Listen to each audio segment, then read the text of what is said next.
It's a hot and a muggy night for baseball. Hello again, everybody. This is Steve Stone. I'm Harry Caray. We're at Riverfront Stadium in Cincinnati, a rose by no other name than Pete. And Pete makes his debut as a playing manager here tonight. He'll be playing first base, batting second, and managing the Reds. Well, you know, Harry, he wasn't going to start tonight, but Pete said he felt he owed it to the fans. They only expected 18,000 here. They're going to have 40,000 people here tonight. So a lot of excitement, and Mario Soto goes to the mound for Cincinnati. In his last 5 starts, he's got a 204 earned run average, and he always gives the Cubs trouble. You know, it's Shriners night here at Riverfront Stadium, and the Shriners called Pete Rose out. And I tell you, it made goose pimples on my skin, I know. I couldn't help but thrill for the young man as he came out to a standing ovation that must have lasted at least 3 or 4 minutes. Well, Harry, it's the best thing that Bob Hausum and the Reds could have done. It's a great public relations coup. They took a ball club that was struggling and a city that really was struggling. And now there's a lot of excitement. They're going to pack the park this whole weekend. And Cincinnati is something to look forward to both this year and next year because Pete Rose has a 1.5 year managerial contract. I don't believe that if there'd been a war declared, we'd have known anything about it here in Cincinnati. The front page headlines for 2 days in a row, the entire news sections of it, every newspaper has been devoted to Pete Rose, dissecting every single part of his life. And you know, it is such a tremendous human interest story here because this is a young man who was born and raised in Cincinnati, who grew on the sandlots, cut his eye teeth in baseball, playing Little League baseball and graduating up to American Legion and then signing with the Cincinnati Reds. So he is something special to this community.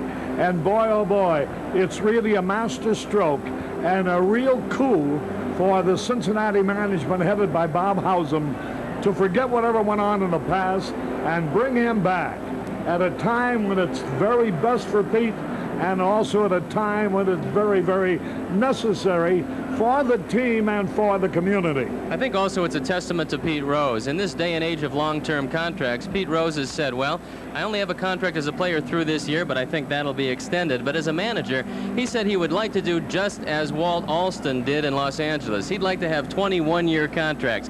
He feels that going year to year and day by day is the only way to play this game and manage this game.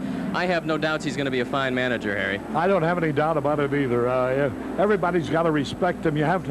Players have to have respect for a manager, and there isn't a soul, whether it be on Pete's team or be opposed to him, who doesn't have the utmost respect for him and for what he means in baseball. Now, so much for Pete Rose and the Cincinnati Reds. What is all this going to do to the Cubs? Are they going to be motivated too by all this hoopla about Pete Rose, or is it going to be more difficult for them to win here tonight? Well, Jim Frey said that this is a distraction for a team that really doesn't need any distractions. It was a tough trip in Houston. Make no mistake about it, everybody realizes that. But probably the best thing that happened to the Cubs today was not reading Pete Rose's name in the paper, but reading Ryne Sandberg's name in the lineup, because he's back tonight playing second base. And Jim Frey said that he has to go about his business winning the National League East. And what he wants to do is go through this game inning by inning and really try to put some runs on the board early. I think that's important to take some of the juice out of the fans. We'll be back with the ball game down in a moment. Harry Caray back at Riverfront Stadium. One further note on Pete Rose. He will be appearing with Steve on the Leadoff Man show before the game Sunday afternoon. Here now are the lineups for the Cubs. Bobby Dernier in center field. Ryne Sandberg at second base. Gary Matthews in left field. Leon Durham, a native son, at first base. Keith Moreland in right field. Ron Cey at third base. Jody Davis, the catcher. Tom Verizor at shortstop. And Dick Griffith, who's won 3 and lost 7, earned run average 4.21, will be the pitcher. For Pete Rose's Cincinnati Reds, Gary Ritas in center field. Pete Rose at first base. Dave Parker in right field. Cesar Cedeno in left field. Brad Golden, the catcher. Dave Concepcion at third base, Ron Oster at second base, Tom Foley, the shortstop, and Mario Soto, who's won 12 and lost 6, earned run average 3.22, will be the pitcher. The umpires are Harry Wendelstedt behind the plate, Bob Davidson at first base, not to be mistaken for Satch Davidson, who I trust is convalescing quickly at his home in Houston, Dick Stello at second base, and Jerry Dale at third. Listen to the hand for Pete Rose as he comes out with the starting lineup, shaking hands with the umpire.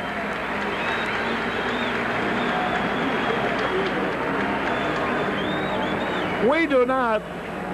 Arnie is with us here in the booth. We have a shared feed with the Cincinnati telecast. If we were at Wrigley Field, you'd have a close-up right now of Pete Rose and Jim Fry. There you have it, talking things over with the 4 umpires. Jim Fry is a native son of Cincinnati. They graduated from the same high school at different times, of course. Well, we did a pregame show with Pappy Knorr, who coached both Jim Fry and Pete Rose, along with Russ Nixon and Don Zimmer. So he is a popular man here around Cincinnati, and he has been distracted by lots of interviews with all of these fellows. It's just an exciting day here in Cincinnati. That huddle around home plate reminds me of a heavyweight championship fight with the referee giving the instructions now to the 2 combatants. Rose, number 14. Pete has a nervous characteristic. He's constantly takes off his baseball cap, showing not the good of the Grecian formula, but just rapidly graying dark locks. Here he trots back to the Cincinnati dugout, the familiar number 14. The Reds will be taking the field now in a moment. A historic moment here in Cincinnati. Who was the author who said you cannot go back home? Well, Pete Rose has come back home, and he's come back triumphantly. The Reds are taking the field. The task ahead of the Cubs tonight is not only dealing with the emotions of this big crowd and this fired-up ball club, but dealing with Mario Soto. The last time that the Cubs saw Soto, he only pitched 1 inning against them.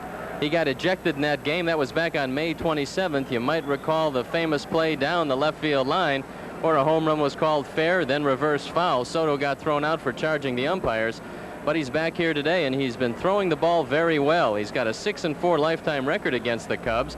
In his last 5 starts, nobody's hit him, but he's only had a 2-3 record to show for it. His team is just not hitting the baseball. Boy, Chub Feeney really lowered the boom on Dick Williams, fined him $10,000, and also suspended him for 10 days. And fined was how many other players? At least 7 I know of. There was a lot of money exchanged and a lot of days exchanged. A few of his players got 3-day suspensions. I think that it's interesting to note that 10-day suspension. I think it really surprised Dick Williams. I know he's appealing it. He'll have a meeting with Chub Feeney. It was a decision that Chub Feeney had to make because you can't let these things get out of hand. We've seen 3 or 4 baseball fights in a 2-week period, and it's something that you don't want to promote, especially this time of year when tempers are short. You want to make sure that the game is controlled by the umpires, and this is Chub's way of making that happen. There you see Gary Woods, Steve Lake, Tim Stoddard, Larry Boa, Warren Brewster, and Henry Cotto from one side to the other on the bench. Here's Bobby Dernier stepping up, hitting .307, 2 homers, 26 RBI. Pete Rose in his first game as a manager is a playing manager. He's at first base, and he has his ace right-hander going for him in Mario Soto.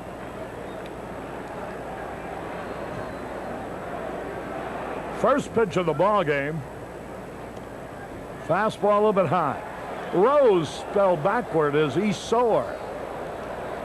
No, he's not sore. He hasn't played in a while. He sure soared into this ballpark tonight. There's a drive, and there's a fair ball into the corner. Extra bases. Bobby Dernier pulls up at second base with a double. Holy cow, the daily double is back at work. It's very important for the Cubs and their chances in the pennant race that the daily double starts to become the dominant figure it was for the first 2/3 of this season. With the injury to Bob Dernier and the absence of Sandberg, they really haven't been doing much lately. There you can see a fastball over the inner half, and Dernier, who has not been getting the bat out quickly, does so right here, driving the ball down the left field line. It starts the Cubs out on a good note. You could tell the number of Cub fans who are here from the roar that went up. Here's Sandberg now, and the pitch. It's in there, a strike called. 1 strike to nothing. Some people think that Soto's strikeout total is down a little bit because rival hitters are waiting for his changeup, knowing that eventually he'll throw it to him. 1 strike to nothing. Bouncing ball. There goes Dernier. Go to third base. The throw for Sandberg's in time. However, he advances man to third base. Foley threw out Sandberg. Harry, I asked Mario Soto exactly the question that you just posed. Why are his strikeouts down this year? And he said he doesn't think that he's doing anything differently, nor does he think that the hitters are adjusting all that much. He says it's just one of those years. He feels that strikeout pitchers, except for perhaps Nolan Ryan and Steve Carlton, have their ups and down years. He just feels that it's a down year. Here's a pitch now to Gary Matthews. Swung, and he missed for a strike. Runner at third base, 1 out. Soto, in 176 innings, has struck out 136 men. Now the pitch. Inside and high. And the count evens up at a ball and a strike. Soto essentially is a 2-pitch pitcher, fastball and changeup. There's a base hit into left field. The run is in. The Sarge came through, and the Cubs have taken the lead 1-0. Matthews waited on that changeup, and he got it. It was down, but Matthews, looking something off speed, pounded it in the left. That's RBI number 57, and the Sarge starts the Cubs off on the right foot. One of the things that the people around here speculated was that if the Cubs could score early, they could take some of the starch out of Cincinnati. Well, this is a good start. The Sarge, as he has done offensively this year, leading the way. Matthews, as the nitty becomes more gritty, begins showing you more and more. Getting on base, getting home, big runs. Here's Durham, a local son here. His wife is expecting any moment. His mother lives here. All of his relatives are here in Cincinnati. And he would sure like to get hold of one. 1 ball, no strikes. Swung, and he missed a breaking ball that time. Soto does have a slider, but he chooses to throw only about 15 or 20 a game, and the reason is that early in his career he hurt his elbow on the slider. Stan Williams, a pitching coach, has been trying to get him to throw more, but he says nope. He goes, I like the way I pitch with the fastball and changeup. I don't want to hurt my arm again, so I'm going to limit my sliders. Now Soto gets ready. Leon Durham, the hitter. Right back to the pitcher. He throws the second for 1 over to first. Oh, ball play. 1-6-3. The ball was not hit very hard either. 1 run, 2 hits, no errors, nobody left. We go into the bottom of the first, 1-0 Cubs. 1-6. Harry Caray back at Three Rivers Stadium, Riverfront Stadium rather. Got my rivers mixed up. The next generation of Cub fans, Eric and Corey Plump from Seymour, Indiana, are here tonight. Now you take a look at Gary Reedus. He'll be looking out at Dick Ruthven. In Ruthven's last 5 starts, he's only given the opposition 8 earned runs, so he's on a pretty good streak himself, and his control has been excellent lately. Gary Reedus, who has 41 stolen bases to his credit. The first pitch is a breaking ball little bit inside. Young man, fine rider, Dennis Tuttle from the Knoxville Journal. Here, out-of-town riders are from everywhere. Drawn here by first the Pete Rose move by the Reds, and then, of course, the great showing of the Cubs. Good fastball strike. He's ahead of them 1-2. Dave and Jill Spriggs are here. A little bit outside. 2 balls, 2 strikes. Ritas says that every team pitches him differently. The Dodgers throw him all fastballs, the Cubs all breaking balls, and he said he'll be looking for the breaking ball tonight. There's one, but he takes it low and outside. They hear from Southfield, Michigan, pulling for the Cubs. Drove over to see the game.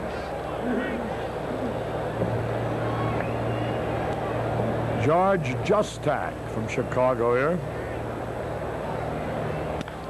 Ground ball, left field, base hit. Gary Ritas singles to left. So the Reds get away to a good beginning. Listen to the hand. Standing ovation again for Pete Rose.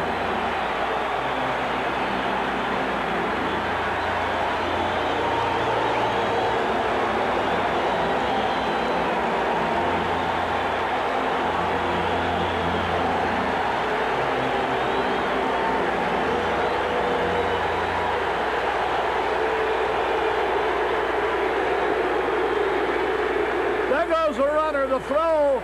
They may get him saved on a stolen base. Boy, Jody Davis did everything he could do, including a perfect throw. But Ritas is swipe number 42. Ruthven easy to run on, and Gary Ritas knew that. He made it despite a great play by Jody Davis. Repeat the glory was a pretty good sign that they showed earlier. And now Pete has the opportunity to try to pull the ball. Pete Rose about it with a man in scoring position.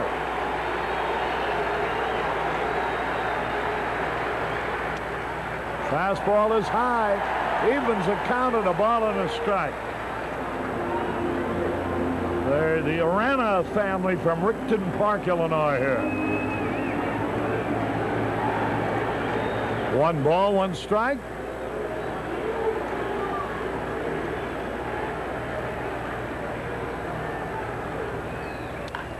Lined in the left center field, a base hit. The ball gets away from Dernier.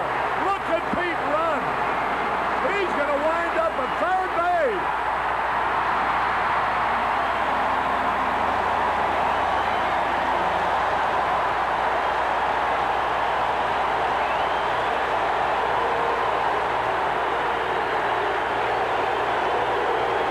Listen to the crowd.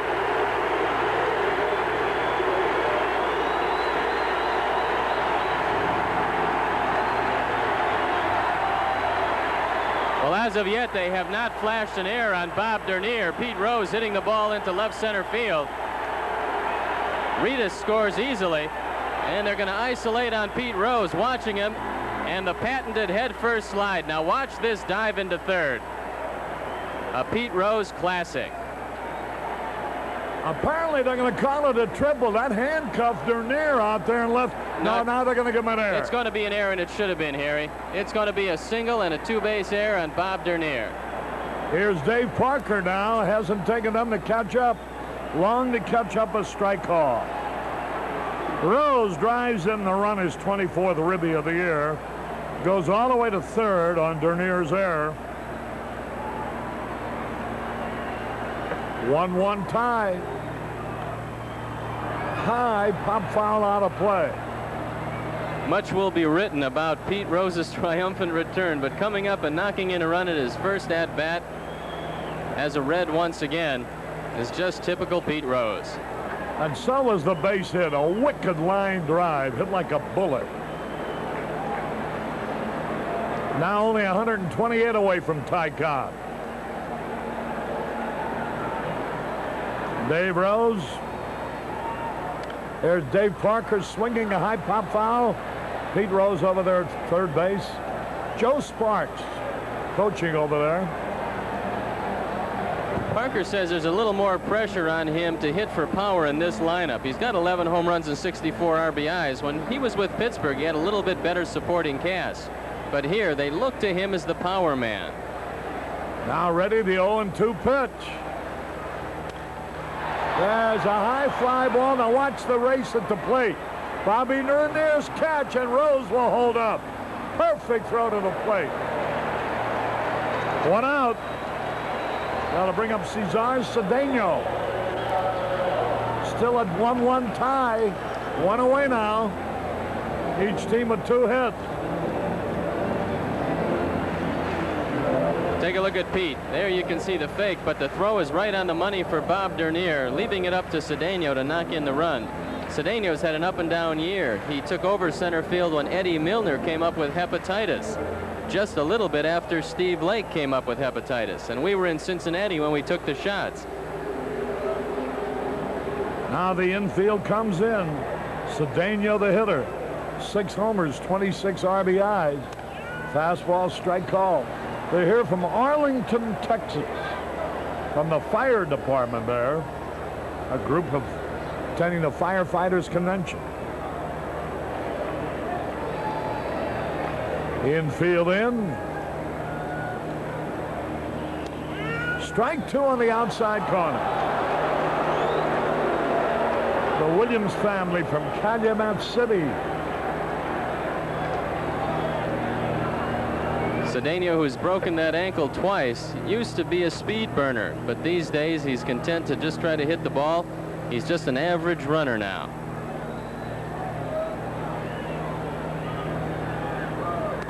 Fastball high and inside. Remember Chuck Connors? He used to play for the Cubs, used to play for the Dodgers. Then he became a movie star, television star. Now watching the game out in Beverly Hills, California. He thinks the Cubs will play the Dodgers in the playoffs. There's a pitch high.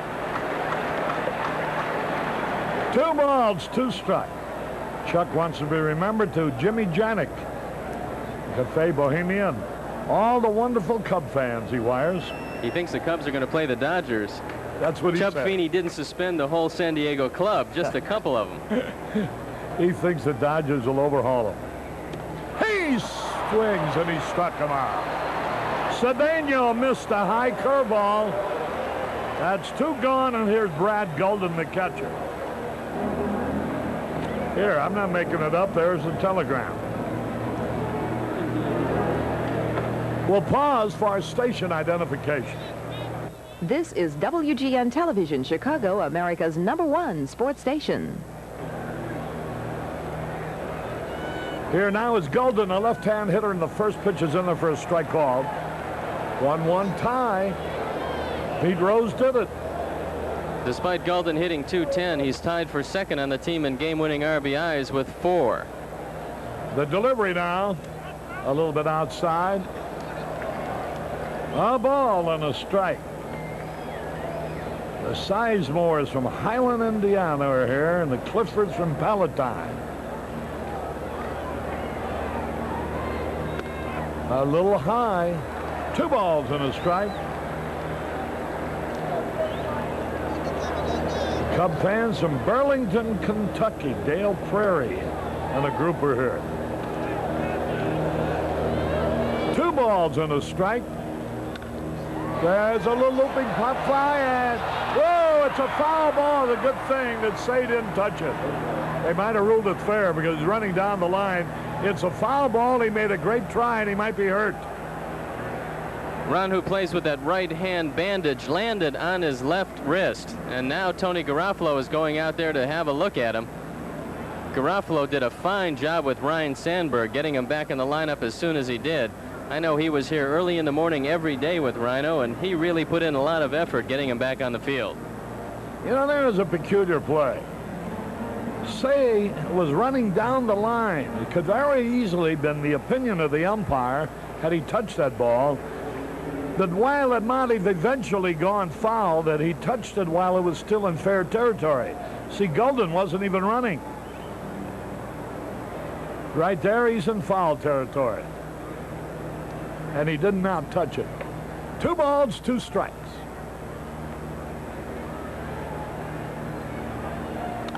Lined into right, tried to throw the fastball by him, and Rose scored.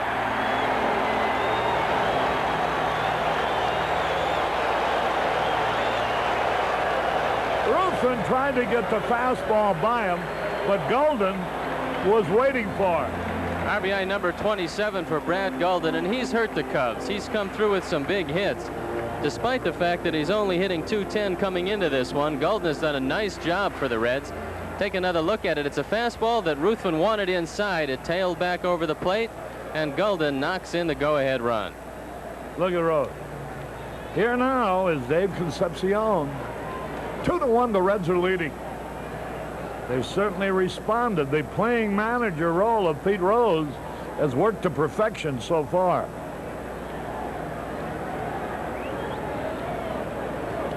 Curve high. A ball and a strike.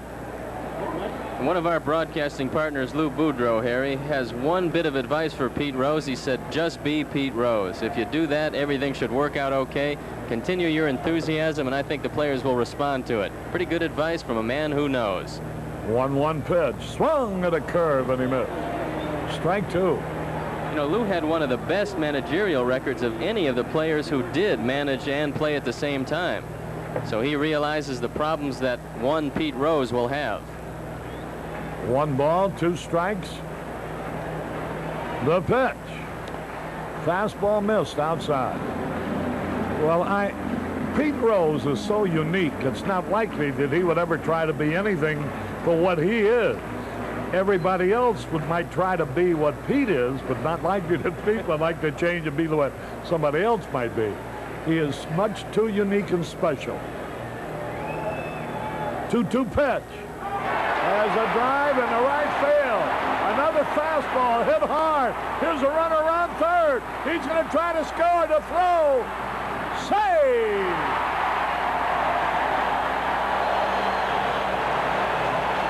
Ruthven either doesn't have the fastball he thinks he's got tonight, or else he's not getting it where he wants to throw it. Well, the Reds have come out roaring. RBI number 40 for Davey Concepcion. He rifled that ball down the right field line. Moreland went into the corner trying to get the relay to Sandberg in time to get Golden. But as the ball rattled around down there, Golden, who doesn't run particularly well but still got a good jump off first base, scores pretty easily. There you can see Brad chugging around the bases. And Davey Concepcion in with a double. 3-1 now, and here's Ron Oster. That's 4 hits off Ruthven here in the very first inning, and none of them have been cheap. All have been solid line drive. The pitch to Oster, curve. Strike call. He gets 2 strikes with curves, and then he misses with a fastball, and it seems like it's the fastball they've been hitting. 0-1 the count. There's a fastball low and inside. I think it's location rather than velocity. His velocity appears to be okay tonight, but he's just let a couple of fastballs tail to too much of the plate. 3-1 in favor of the Reds. Trying to hand the Cubs their 4th loss in a row. There's an off-speed pitch high. Ron Oster batting .242 with 1 homer, 26 RBI. But he has been red hot since the All-Star break, hitting .325. He's raised his average from .208 to .242. Here's the pitch. Low ball for it. Nobody has gone out to see Ruthven, nor has anybody made an attempt to get up in the bullpen. But if he doesn't get this man, Billy Connors should pay a little visit to him. Ruthven doesn't seem to have his rhythm yet, and he's really throwing the ball all over the place. He doesn't have that pinpoint control that's characterized his last 5 starts. Now ready? The pitch. Walked in.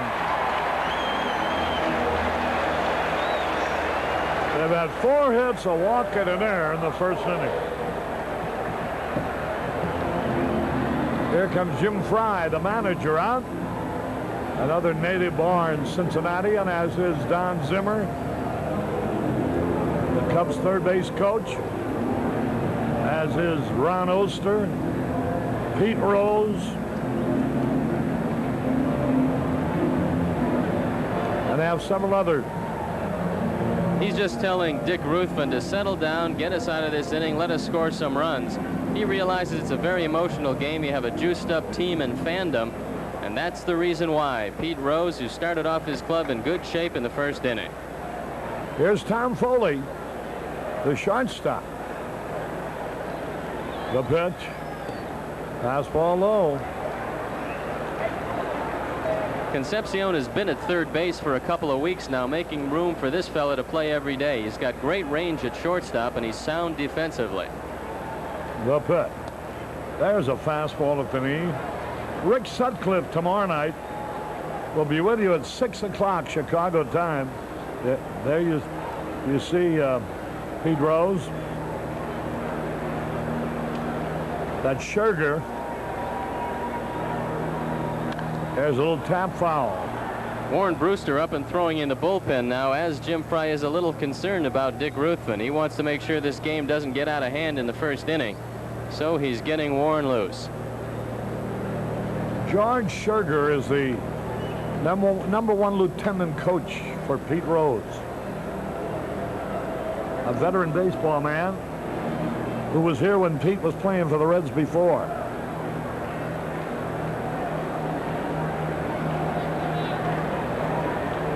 Foley takes it low.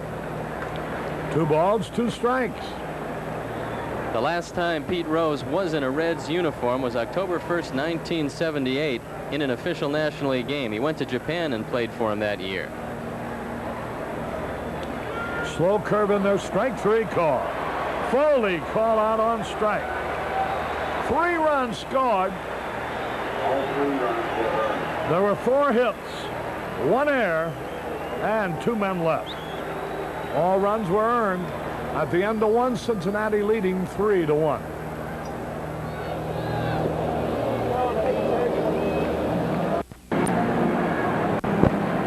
Harry Caray back at Riverfront Stadium with Keith Moreland leading it off. A reminder here about the Cubs cruise. It's rapidly filling up, but if you'd like to go next November and spend the week rubbing elbows with your favorite Cub players and their wives, mark this information down. This phone number, 312-591-7000. You can call that to get all the information you'll require. Or you can write for that information to Post Office Box 676, Northbrook, Illinois, 60062. The pitch to Moreland. Good fastball. A ball and a strike. Cubs will be home Monday.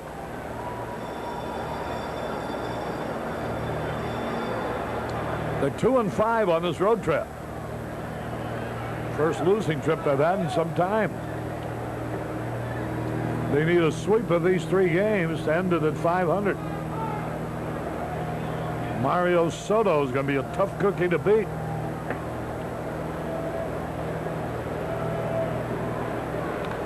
Fouled it back, and the count evens 2-2. Soto's 112, lost 6, earned run average 3.22. Moreland batting .292, 14 homers, 62 RBI.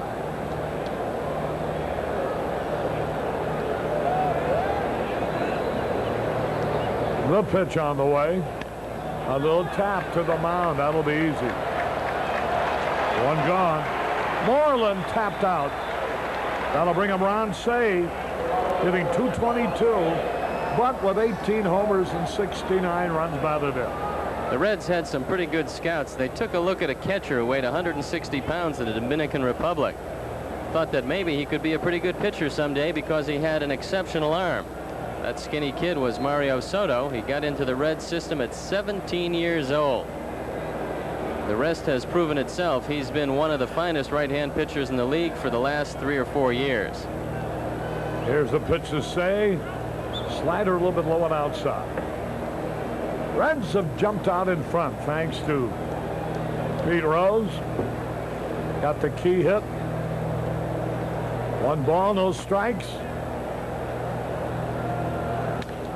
There's a drive, and it goes foul into the left field corner. A ball and a strike. Soto, a good-looking young man from the Dominican Republic. Mario is 4th in the league in strikeouts this year, and he said even Fernando had some problems with his strikeouts last year, but they're up again this year, so he feels he'll come right back next year and have a big strikeout year. There's a pitch drill right to the shortstop. Say lined hard to Foley. 2 up, 2 down. Here now is Jody Davis. His average has fallen down to 265. Ronnie hits it right on the nose. Tom Foley is standing right there to pull in the sinking liner. With 2 away, Jody Davis, 17 homers, 77 RBI. Fastball a little bit inside. 3-1 in favor of the Reds. Big crowd on hand. Ball is high. Tom Verizon, the shortstop, due next.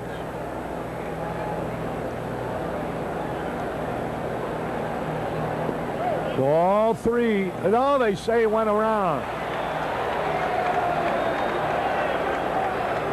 They appealed to the first base umpire, and Bob Davidson said he swung. 2 balls and a strike. Hard slider. It doesn't look like Jody does swing at this ball. Whoa, right under his chin.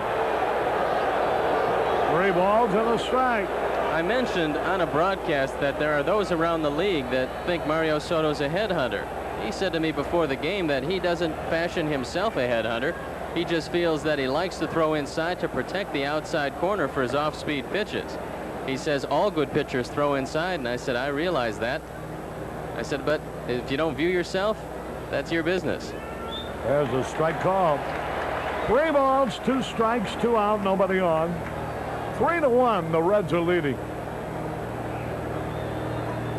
Jody Davis trying to get hold of one. Ball, he walked him. Here's the riser now. He's hitting only 195, no homers, 2 RBIs. Manager Jim Fry is alternating Verizon, Boa, and Owen at shortstop, hoping somebody will take charge and win the job on a permanent basis.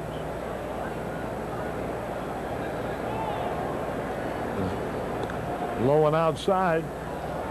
He said he's going to throw out that second base game that Tom Verizon had, not evaluate him on that. He's going to play him a couple of days, see if he can sting the ball a little bit and make the plays on AstroTurf. Then he'll be more able to really come up with some permanent combination if he can. Here now is Golden going out to talk to Mario Soto.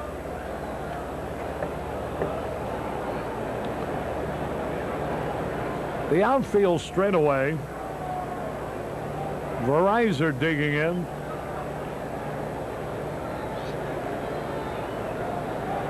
Jody Davis playing it safe at first base. Swung at a breaking ball and he missed the slider. A ball and a strike. I'd say there might be close to 40,000 here, maybe around 35,000. There's a smash right to the second baseman, Oster. Easy out. No runs, no hits, no errors, 1 left. We go to the bottom of the second, 3-1 Cincinnati.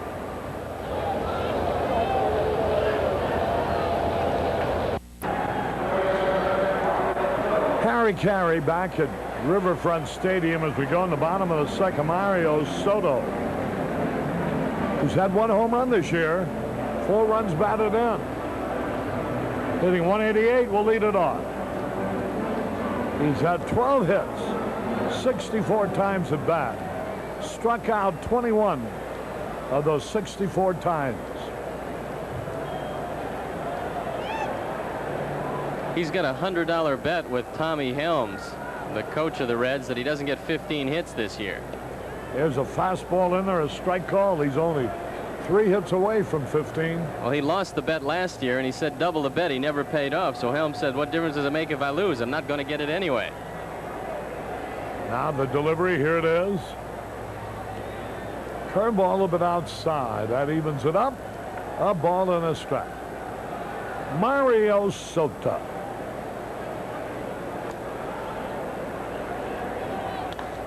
Bouncing ball, hit him a right field. A base hit. There's his 13th hit of the season. A single to right. I think it's ironic, Harry, when Soto was a catcher in his amateur days, he said he couldn't hit the ball. That's one of the things that sent him to the mound. Now he's become a pretty good hitting pitcher. Sneaking up on that $100 from Tommy Helms. He's 28 years old, Mario Soto. Should be right approaching the prime of his pitching life. He won 17 last year. He's already won 12 so far this year. Here's the leadoff man, Gary Ritas. Curveball a little bit outside, ball 1. 1 ball, no strikes, a hot, humid night. Didn't take Pete long to get that uniform dirty. 1 dive into third. There's the pitch, a high pop fly. Somebody should catch it. It's Bobby Dernier. 1 away. Ritas. Fly to Dernier. Here's Pete Rose. That time Dick Ruthven didn't throw Ritas a fastball. He threw him a breaking ball, and he got him out easily. The first time with a 3-2 count. He didn't want to walk him because of the 41 stolen bases, so he gave in to him with a fastball, and he rifled it into left. Rose, who singled, driving in the first run of the ball game. Up there again with 1 on and 1 out. Slow curve is low. Ball 1. 1 ball, no strikes. 1 away. I wonder how Pete puts on the hit and run with him in the batter's box. George Scherger, he has a sign with Scherger sitting on the bench. There's a little fastball low. Ball 2. 2 balls, no strikes. Now Jody's going out to have a word with Ruthven. With the bullpen rested due to the off day, I don't expect Jim Frey to be exceptionally patient with Dick Ruthven. He's had some days when he couldn't take out the starting pitcher before 6 or 7 innings due to a tired pen. That's not the case today. He doesn't want to let this one get out of hand early. Now ready. The pitch. There's a hot smash, might be a double play out at second. Over to first for the double play. 4-6-3. The ball was hit hard right at Sandberg. So it's no runs, 1 hit, no errors, nobody left. At the end of 2 innings, 3-1 Cincinnati.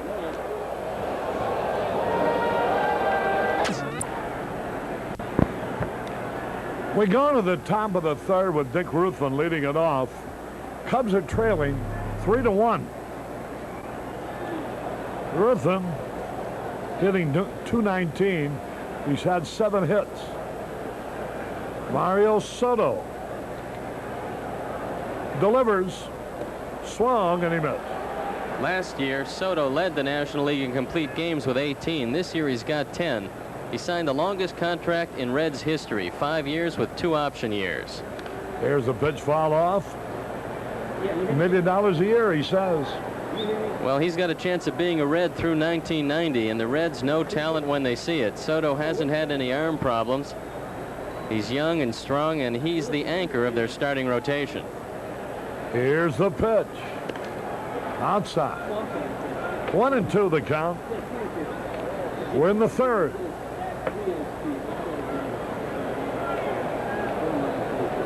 He struck him out. That's his first strikeout of the game.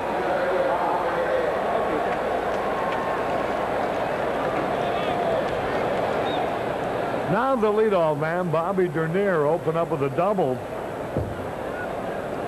and scored on Matthews' single to left.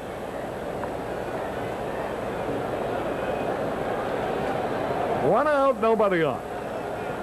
3-1. favor the Reds.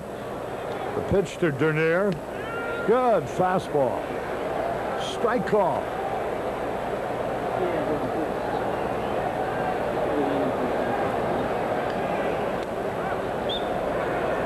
That evens it up, a ball and a strike. San Diego leads the National League West by 9.5 over Atlanta, 11.5 over the Dodgers. There's a ball bunted, but it's foul down the third baseline. The Cubs are leading the Mets in the East by 2.5, with the Phillies 6 games back third. The last time we saw Cincinnati, they were red hot, taking 3 from the Cubs at Wrigley Field. But then they fell on some hard times. Their record stands at 51-70. They're now 7.5 games in back of Houston. Excuse me, 8.5 games in back of Houston for 4th place in the West. Now ready. 1-2 the count. One man out. Ball game in the third.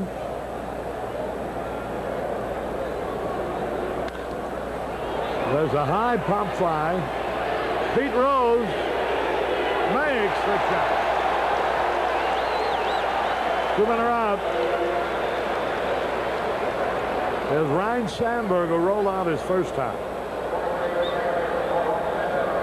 We got into Cincinnati very late from Houston, about 3 o'clock in the morning, and Sandberg and Tony Garofalo came over to the ballpark at 9 o'clock to get treatment and try to get that hip ready. He took some batting practice yesterday and said he was ready to go. 2 men are out, nobody on the pitch.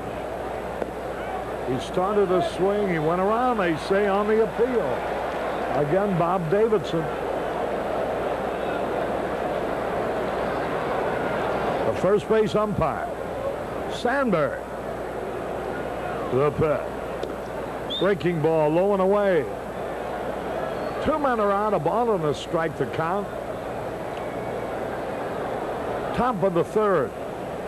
3-1 Cincinnati. High pop foul coming back.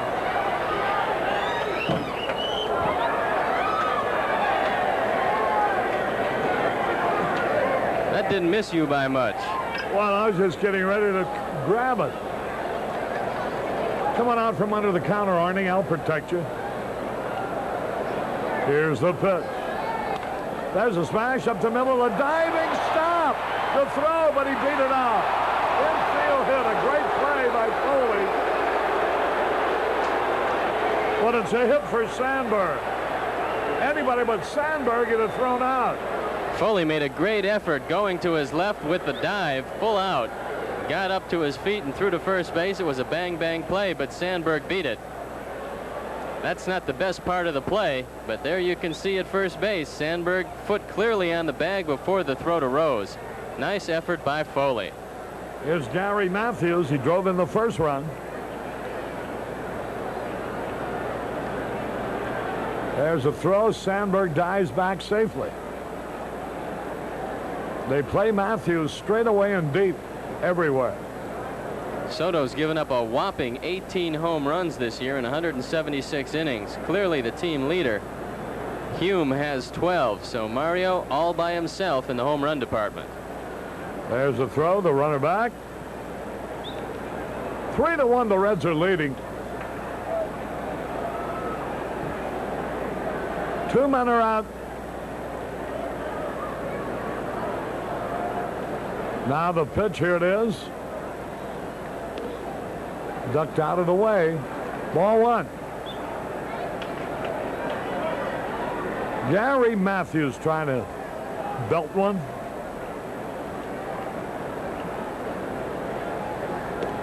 High fastball.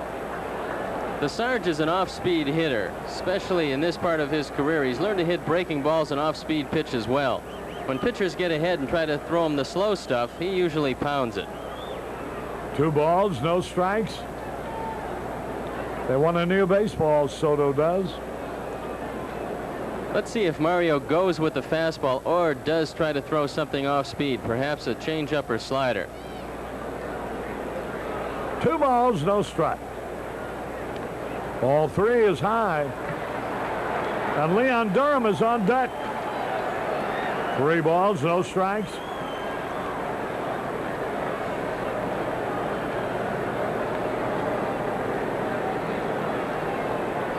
Matthews has lost the league lead in walks. Ball 4. Keith Hernandez has gone ahead of him. 77 walks to 73 now for Matthews. And here's the bull, Durham. One long one would put the Cubs ahead. I was in a bookstore this afternoon, and a couple from Danville, Illinois were there, and they wished us good luck tonight, but the woman had a rose, and I asked her where she got it. She said they were giving them out downtown with a stand that said the rose is back. So they're doing everything here in Cincinnati to get publicity for the triumphant return of Pete Rose. Runners at first and second. The pitch. Swung, and he missed. 1 strike to nothing. Jim Frey would like Leon Durham to begin to look for that high inside fastball that so many pitchers around the National League are throwing him. He says if he opens up a little bit, he might be able to hit a couple of those and get the pitchers to move the ball out away from him. Now the pitch. Wide. That evens a count, a ball and a strike.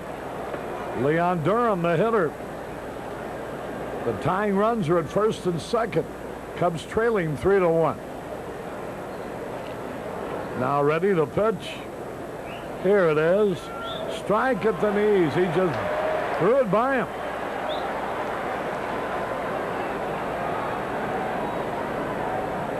Leon's been playing guessing games with Soto. You could see him shake his head. Thus far, he's 0 for 3. 1-2 the count. The pitch. Inside, barely missed with it. And that's where they try to pitch him, to the inside part of the plate. High, tight fastball. Well, he's set up for that good Soto changeup. Let's see if Soto varies his pattern and comes with something else, or goes to that changeup that's made him a living the last 4 or 5 years. Now Durham steps out of the batter's box, and Brad Gulden goes out to talk to Soto. They're talking about pitches. I think that Gulden probably wanted the high inside fastball, and Soto wanted to throw the changeup, but Gulden, realizing the scouting report, says, well, let's see, maybe we can get inside on him. See who won the conference. 2 balls, 2 strikes, 2 on, 2 out. The pitch. There's a foul ball outside first base, dribbles into the corner, and he's still alive, 2-2. Top of the third. Leon Durham digging in. Here it is. High pop foul back and out of play. Had a good swing at a high fastball. Soto wants to make it happen right here on 2-2 because the base runners will be stationary. He knows if he goes to 3-2, both runners will have a running start, so he just as soon throw a strike here. Here's the pitch. Nope, backs off the rubber. 2 balls, 2 strikes. 2 on, 2 out. The Cubs trail by 2. The deuces are wild. Now the signal.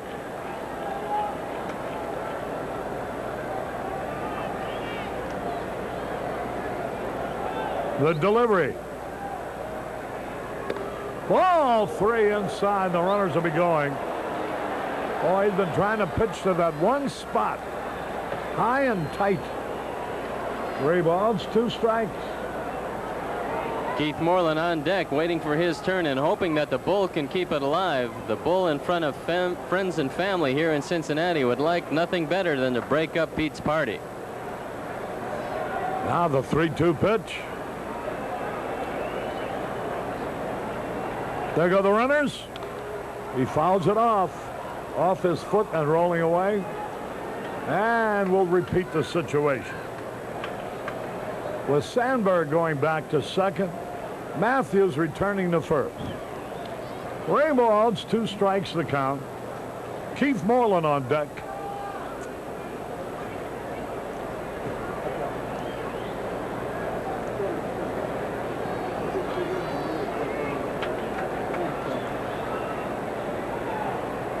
Both runners will be moving. I want to look the baseball over. 3 balls, 2 strikes. Mario's having some trouble getting a ball that he can grip comfortably. Sometimes they just don't feel good, and you send them back to the umpire. What he usually does is put them back in his pocket and throw it to you on another pitch. 3 balls, 2 strikes, 2 out. Runners will be going. Here it is. There they go. There's a drive way back. It might be. It could be. Hey! Here's a home run. Holy cow. The Bull did it. And the Cubs have taken the lead. His 17th homer of the year. And listen to the Cub fans. Well, Soto's given up a lot of long balls, 18 of them. That was number 19. The Bull now has 71 RBIs, and he puts the Cubs on top. He got a fastball out away from him. Soto had been trying to jam him. That one straight over the plate, and the Bull crushed it into right center field. And True Value Hardware happily will donate $100 to Cubs Care and the Northwestern Memorial Hospital in the fight against cancer. 4-3 Cubs now. Here's a pitch, a little bit low, ball 2. That is the 19th home run. There's the replay on the home run. Look at the expression. Did you see that on Durham's face? He knew he had hit it right off the bat. Strike called. Well, he got the fastball out where he could get his arms out, and that's all Leon Durham has to do. That is a happy young man. He has a lot of passes here tonight that have seen him explode one. Here's a pitch fouled out of play. And the count is evened up.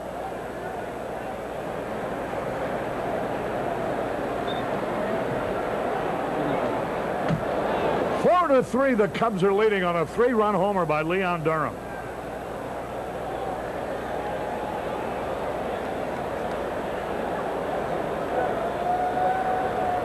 Here's the pitch. There's a high pop fly. That'll be easy. Osterback makes the catch to retire the side. The 19th home run of the year of Mario Soto came with 2 on and 2 out on a 3-2 pitch. 3 runs, 2 hits, no errors, nobody left. We go into the bottom of the 3rd. The Cubs 4, Cincinnati 3. As young as they are, ecstatically happy. I wonder if they're members of the die-hard Cub fan club. Here's the pitch, and it's a little bit low to Dave Parker. Well, you can become a member, you know, by sending a check or money order for $9 to Post Office Box 522, Prospect Heights, Illinois. The zip code is 60070. That's Die Hard Fan Club, Post Office Box 522, Prospect Heights, Illinois, 60070. Dave Parker leading it on. Now the pitch, a fastball a little bit inside. General Manager Bob Hausum is ecstatic with the way Dave Parker has adjusted to being home in Cincinnati. He feels he's played as hard as you could possibly expect. Here's a pitch a little bit low, ball 3.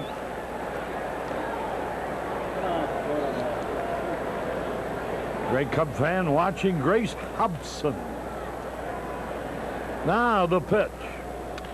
Line, but it's foul, a looper.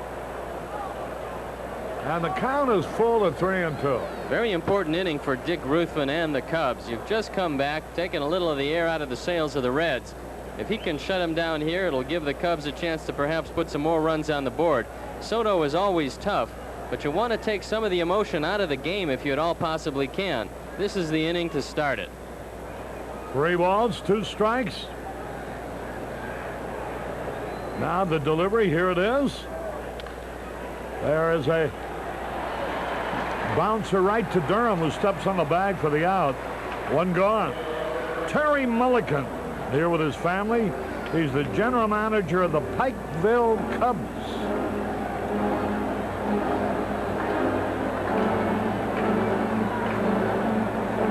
It's one of our farm clubs, right? 1 man out. Here's Cedeno. Cedeno bunts in the air, and they let it roll. It's going to go foul. Look how much fair that ball was when it hit the carpet. And then you just let it alone, and eventually it'll go foul. There you can see one of the advantages for the defensive team on AstroTurf. On regular grass, that ball sits right there, and Cedeno's on first base with a hit. But with spin taking it toward the line, a veteran third baseman and pitcher realized that it's going to go foul. Greg Rockenbach from Grays Lake, Illinois, here with the group. The pitch. Fastball a little bit low and outside. If this game goes 15 innings, Harry, you might get through all those notes. Never going to make it. 1 ball, 1 strike. The pitch to Cedeno, curveball. Long drive, way back. It might be. It could be. It is. A home run ties it up. This is just not Ruthven tonight.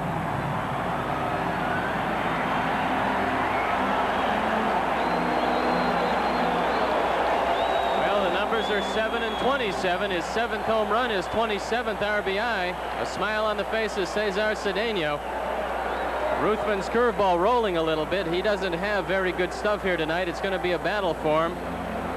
And Jim Frey is going to battle to keep him in this game for as long as he can. Here now is Golden, and he fouls off the first pitch. It looked like he hung a breaking ball that time. Here it is. See what you think. It was a breaking ball, all right. It's just not breaking very quickly. It's kind of rolling up there, and Cedeno actually one-handed it out of the ballpark. Now the pitch, here it is. Slow curve in there, a beauty. Unlike the 2 parks that we've just left, Montreal and Houston, this is a fine hitter's ballpark. There's some hitters around the National League that feel that it's in the top 3 in the league for batting. There's a fastball a little bit outside.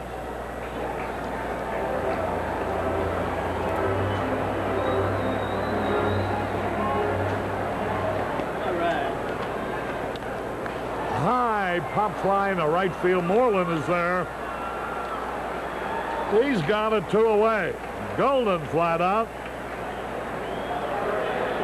They're here from Indianapolis with a big banner, the Beal.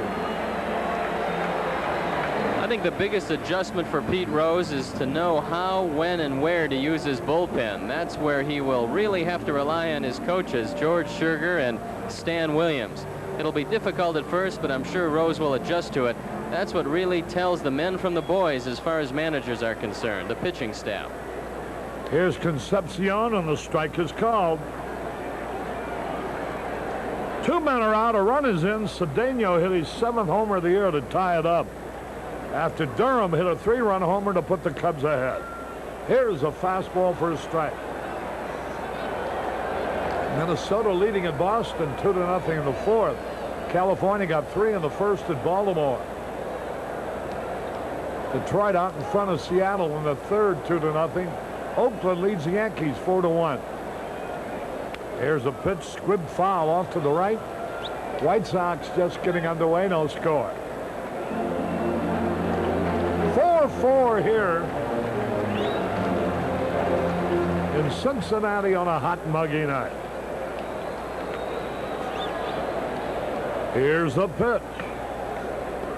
Curveball a little bit low and outside. 1-2 the count.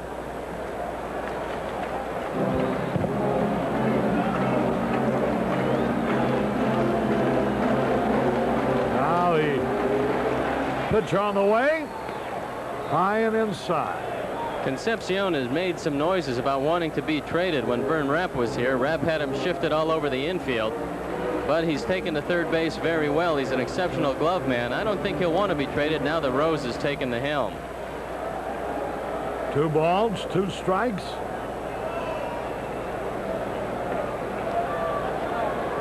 All tied up. The pitch. Curveball outside, ball 3. Dave Concepcion, who doubled in a run in the 1st. Cedeno hit a homer to tie it up. Now ready to pitch. Curveball hit. 1 hop. Verizer's got it. Over to first for the out. So 1 run, 1 hit. They made 6 hits, 4 runs in 3 innings off Ruthven. No errors, nobody left. The Cubs have made 4 hits, 4 runs in 3 innings off of Soto. Milo will be joining Steve in a moment. This is Harry Carey from Riverfront Stadium. We're at the end of 3 in a thriller. We're all tied up at 4.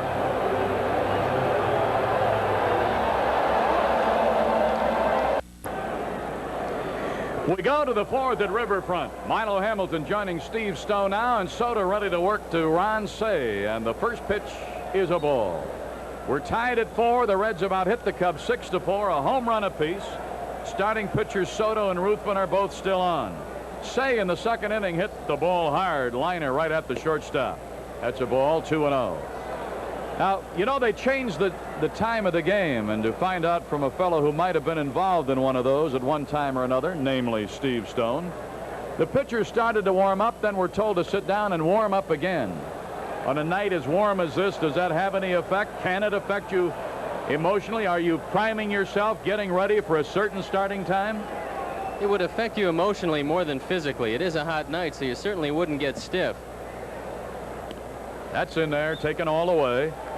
Ron Cey backed completely out of the batter's box. That's not a good habit to get into. You want to stand up there and give the umpire a good look at the ball in relationship to your body. When you back out of there, they have a tendency to call a strike regardless of where the ball is.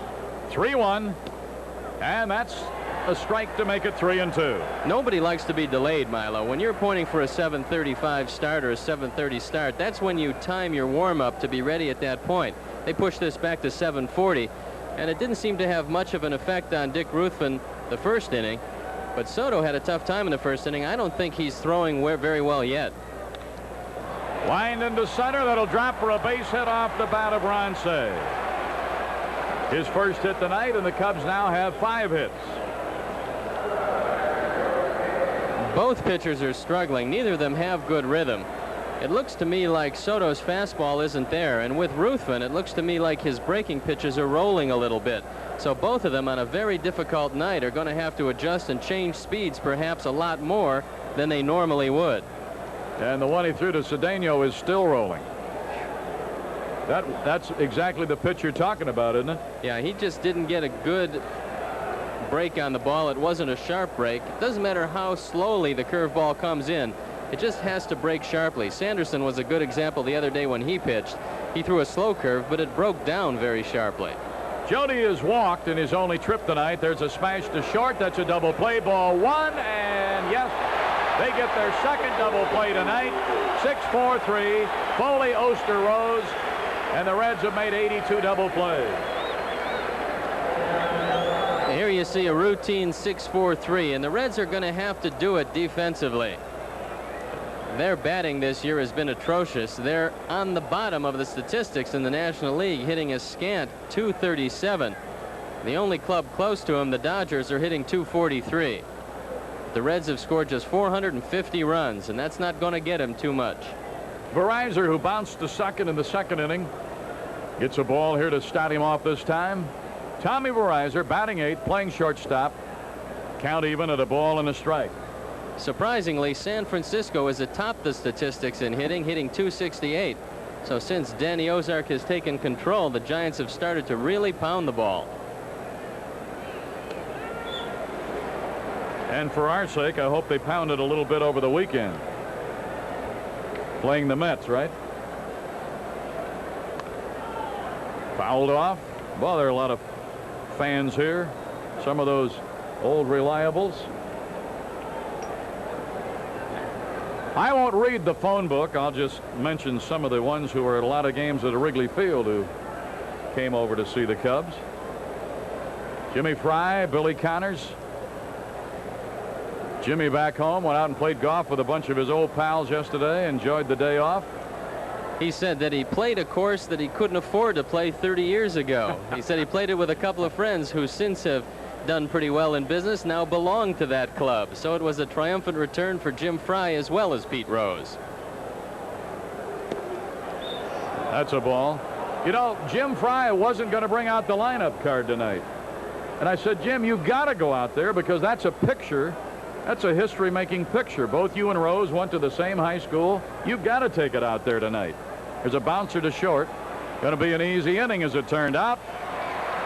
And that is it in the 4th inning for the Cubs. No runs and a hit, double play, no errors, and nobody left. We played into the middle of the 4th. We're tied 4-4.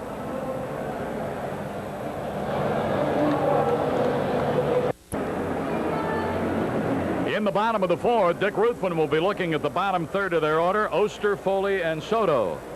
Oster had some knee problems, but he's over that. He worked on the Nautilus, got himself strong. Started out very slowly this year. He had a terrible first half with the bat, hitting just .208. Just couldn't get anything going, but since the All-Star break, he's been hitting .325, seeing the ball a lot better, and he has been an offensive force for the Reds. He's got a 15-game hitting streak coming into tonight, and he walked the first time up. Strike one to Ron Oster. Foley on deck. Jeff Odenwald of the Cubs front office called to say that a fellow, when he worked here, that he had a lot of cooperation from, watching down in Florida. That's strike two. This was Shrine Night here tonight, and the fellow who was very instrumental in the big Shrine Night here when he lived here was Bill Wigger-in-Low. So Bill Wigger-in-Low in Haines City, they were thinking about you tonight, and they had their big Shrine parade just as you remembered it. He's gone. Now Ruthven pitched as good to him as he's pitched to anybody. And that time he really didn't have a hittable pitch. Some at bats it works out that way. That time Ruthven threaded the needle on the inside corner. Harry Wendelstedt rang him up. So he'll have a chance to extend that 15-game hitting streak next time. Tom Foley was called out on strikes in the first inning. 1 ball, no strikes. They're joining us a little late. The Cubs got in front with a run in the first. Reds answered with 3. Then in the 3rd inning, Cubs got 3 on a 3-run blast by Durham. High pop, second baseman Sandberg. He'll squeeze it. Good to see him back in there. He's not 100%, but he's not going to tell anybody. He got himself ready to play tonight. It was a big lift emotionally to see Ryne Sandberg's name in the lineup. I don't think it's any coincidence that the Cubs lost 3 in Houston without Sandberg in the ball game. They had problems at second base, but more than the physical aspect of the disappearance of Sandberg from the lineup, it certainly is an emotional lift to see him out there. Soto, who singled through the right side in the 2nd inning, looks at a ball. Ruthven involved in a tie. The home run by Cedeno in the 3rd tied it. We're 4-4. Got the corner with that one, and it's 1-1. If Dick had struggled through this one, there was a chance he could have been pinch hit for in the next inning. But throwing as well as he's looked in this inning, Fry might let him go. Big swing by Soto, 1-2. We'll be on tomorrow night at 6 o'clock Chicago time. Sutcliffe will get the nod. Sanderson will pitch Sunday. High bouncer, shortstop Verizor got to come in and take a hop or 2 out. Reached back and got that high AstroTurf bounce and threw him out. And that'll do it. 3 up, 3 down, the bottom of the order in the Cincinnati 4th. We'll go to the 5th. Time off. And before Ruthven steps in, let's pause here for station identification. This is WGN Television, Chicago, America's #1 sports station. Ruthven struck out swinging in the 3rd. He'll be followed by Denier and Sandberg. RBIs, Matthews drove in a run in the 1st. Durham drove in the other 3 with a line drive homer to right center. There wasn't any doubt about the ball being gone the minute it left the trademark, was there? Well, he finally got a chance to get his arms out, and he welcomes that. He scalded that ball. Right in front of the home folks, too. You don't think he's got a pass list here tonight, do you? There's a fly ball to right.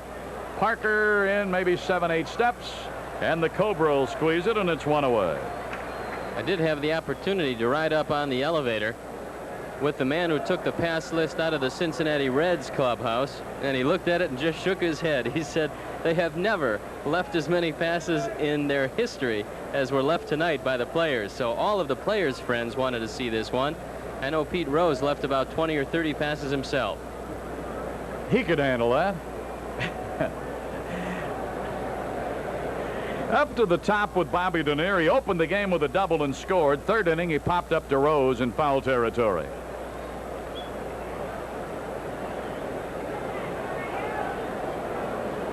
Soto working in the fifth. That's a strike, 1-1. I think the fellow who holds card number 2 in the diehard Cub fandom, Dr. Joel Crystal, understand is under the weather. So, Doctor, hope you're doing better. There's a high fly ball down the right side. Parker over and on the run with that boarding house reach. Boy, he covered some real estate, I want to tell you. Parker, in those great years at Pittsburgh, was an outstanding outfielder, had a great arm, and he shows you here he can still go get it. When you're 6'5", you have long arms. Dave Parker needed all of that to make this play. He ran a long way. Then he had to avoid the pitcher's mound. Nice play by Parker, who's always been known to have a very strong arm, but he's a good defensive outfielder. A strike to Sandberg, who got a base hit in the third inning, beat out one. The shortstop Foley made a heck of a play on the ball to keep it from going into left center, but Sandberg beat the wrap. Now he's in a hole on this count, 0-2. Soto has struck out 1, walked 2, been touched for 5 hits. He's involved in a 4-4 tie. Cubs are batting in the fifth. 1 ball, 2 strikes. On deck hitter Gary Matthews. Soto, with 10 complete games this year, doesn't usually tire late in the game. He still keeps pumping that fastball. Boy, he ran that baby up and in. Rhino is gone. Second strikeout for Soto. 3 up, 3 down in the fifth. We have played halfway through this one. Cubs 4 runs, 5 hits. Reds 4 runs, 6 hits.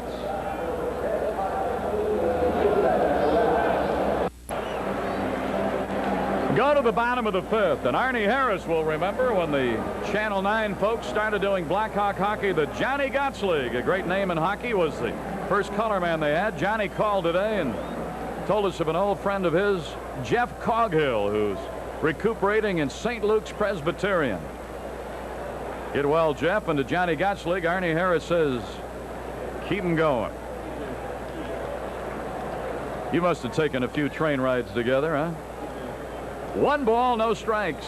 Gary Reedus opened their first inning with a hit, promptly stole second, scored on a Pete Rose single. Second inning, Reedus flied out to center.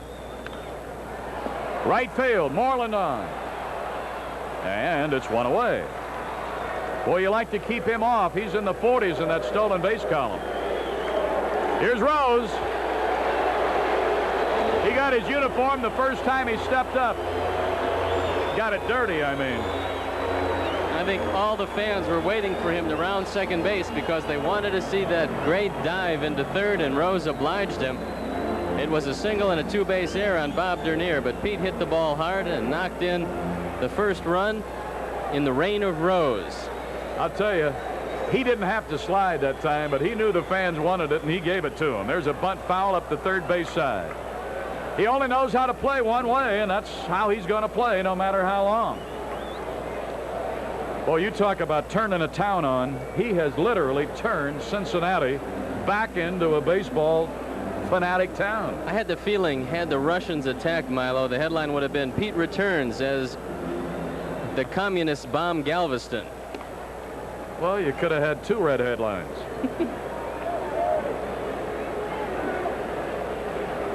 One ball, 1 strike. Rose 1 for 2. Last time he bounced into a double play.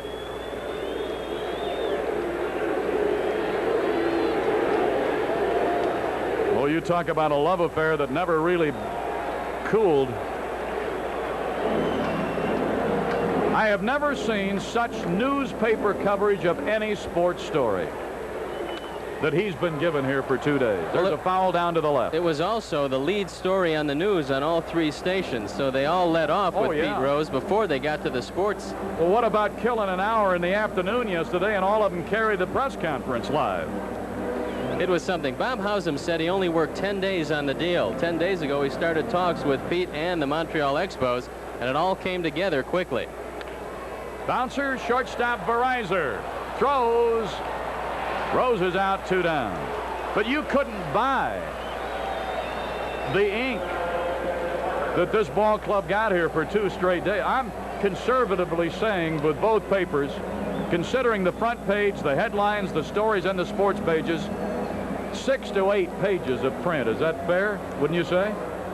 Every bit of that, and for a struggling ball club who looked to be a poor attendance draw the last month and a half of the season, this is really a shot in the arm. Well, they doubled their attendance for tonight's game off of the announcement.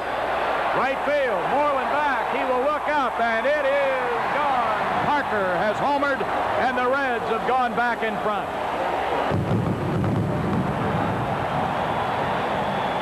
Home run number 12 for Dave Parker, RBI number 65.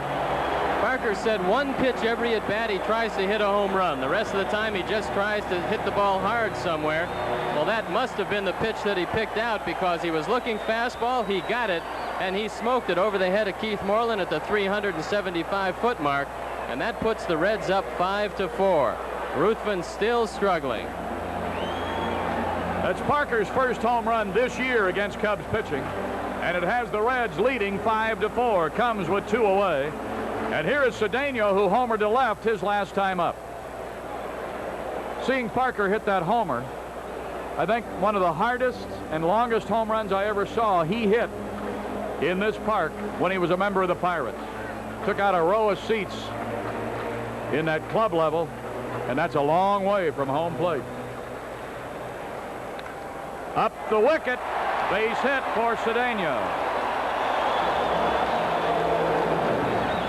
Hit number 8 for the Reds. This has all happened now after 2 away, a homer and a sharply hit single. Look at this one come right back at you. He tried to jam him, but the fastball was right down the middle. There you can see no chance for Keith Moreland. And Cedeno came up and drove it right back through the legs of Ruthven. So Cedeno, in the absence of Eddie Milner due to hepatitis, has used this opportunity to hit the ball hard a couple of times. Durham holding against Cedeno. Brad Golden is the batter.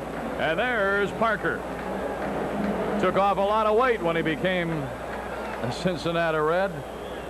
And he can give you a barber job. Runner going. Throw down. Got him. I don't know how Davis ever got that ball down there. It was not a good pitch to throw off of. It was down. Had something off of it. Cedeno had a great break. Verizon must have made a great tag. It was a great opportunity to run with Golden up. Cedeno took advantage of it. Now watch it right here and watch the tag. Jody's made 2 perfect throws, and that time the tag got him. Umpire Dick Stello calls him out.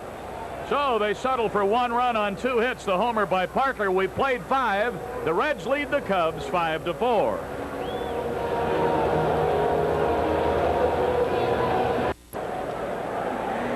Well, we're going to the 6th. Soto with a run lead thanks to his right fielder Parker, and Matthews, who's driven in a run with a single, walked and scored, trying to start something here in the 6th against Mario Soto.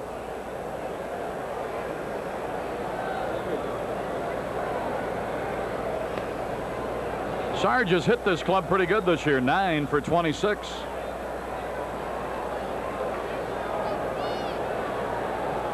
Been on both times tonight. Oh, they got a certificate for tonight that they're going to put out for everybody who came to the game.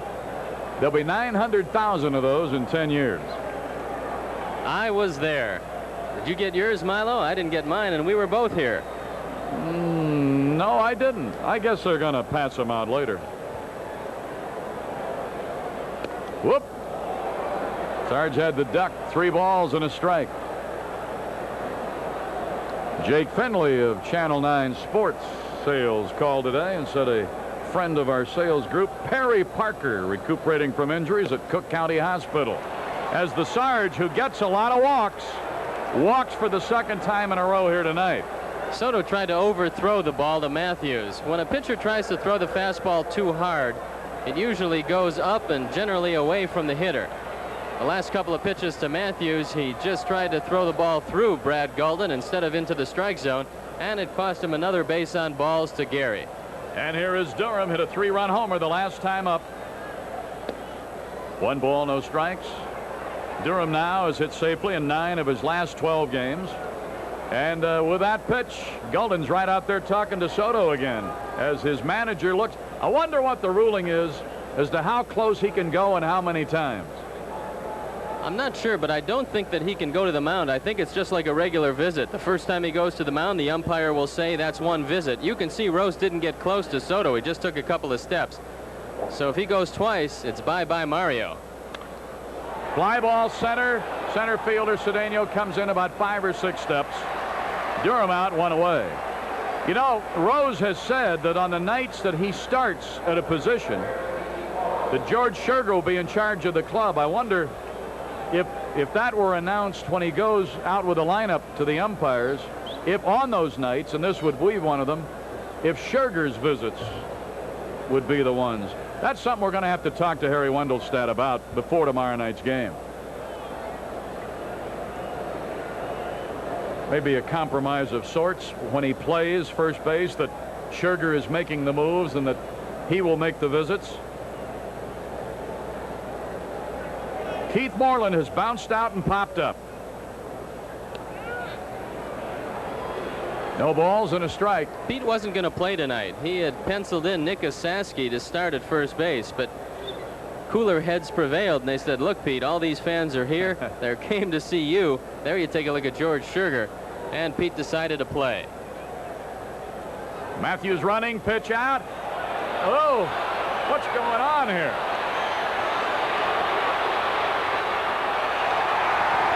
Well, they guessed correctly and pitched out, but the Sarge made a mistake.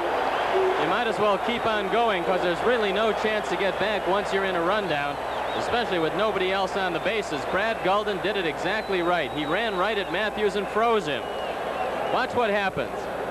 Now he freezes Matthews and then fires the ball, and Pete Rose executes perfectly. He gets the ball up. You can see Rose brought the ball up where Ron Oster could see it before he tossed it. And they tag Matthews out easily. 2-6-3-4, caught stealing, and Moreland fouls it back into the bottom of the press box, and it's 1-2.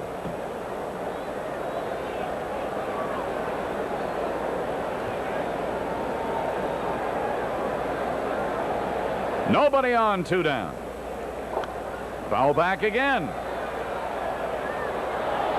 Earl Sachowski and Frank Studer brought a group over from New Lenox, Illinois. Said, hey, let's go watch the Cubs at Cincy. Came over for the weekend. There are a lot of people from out of town here, Cub fans. That's a swing and a foul tip into the catcher's mitt. Scored a strikeout. Number 3 for Soto. And we will go to the bottom of the 6th with the Reds leading the Cubs 5-4.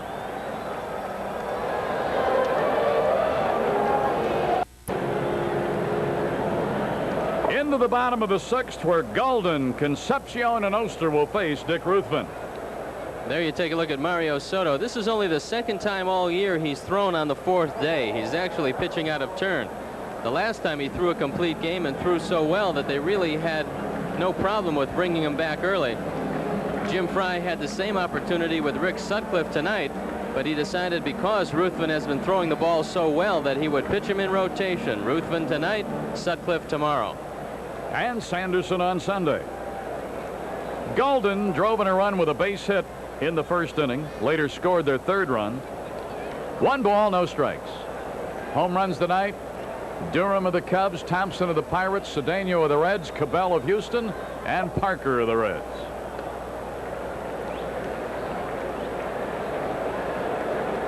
Big group over from Skokie for the weekend. Wanted to say hello to Arnie Harris and also to Grace Hobson, who stayed back home to watch on Channel 9. Boy, you got them all going out there, Arnie.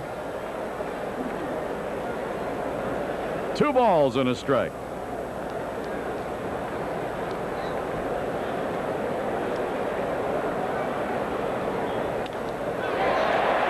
That'll be a fair ball. Moreland over, kept it from going into the corner. He'll whirl and throw. Moreland did a good job on that ball.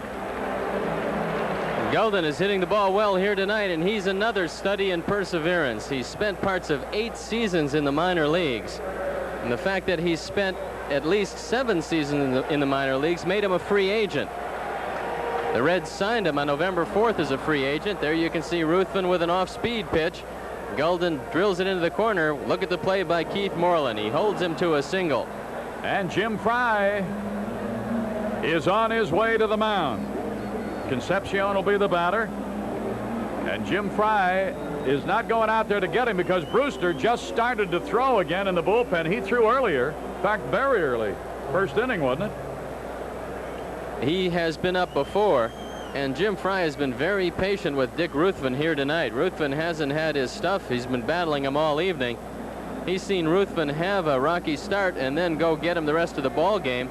But tonight he really hasn't seemed to get his feet on the ground. So Fry goes out there for the visit, giving Warren Brewster a chance to get loose. One more base runner, and that probably will be it for Ruthven. I think Jim Fry feels very fortunate to have 4 runs off Soto, but he realizes that Soto gets tuned up late. You don't get too many more opportunities. All right, everybody back in place. Concepcion had a double and an RBI in the first inning, grounded out to short in the third. Good sharp breaking pitch that time, got it in for the strike. You don't expect Golden to run on a straight steal, but Dave Concepcion is a great handler of the bat. He can take the ball through the right side very easily. This might be an opportunity for Pete Rose to put on his first hit and run as a manager. No balls, 1 strike. Got enough of the corner to put him in a hole. 0-2. Well, that takes the hit and run possibilities away from Rose. Now Concepcion will just try to make contact. No balls, 2 strikes. Working on the runner, doesn't get him. 56 years a Cub fan from Lincolnwood, Illinois. Sarah Davis here with Scott Sladek and Felicia Summer, making a weekend out of it to see the Cubs on the road. Down low a ball. So it is 1-2 to Concepcion. The Reds have now out-hit the Cubs 9-5 as Tommy Helms, who was Pete Rose's roommate for 10 years in the minor leagues and in the big leagues, and Joe Sparks used to be with the White Sox, as their third base coach. Ask Helms if they would activate him now that Rose is here. He said, no, I can't play. Pete still can, so I think I'll just stay right where I am on the baseline. Runner going. The throw down's going to be in time. Jody nails another one.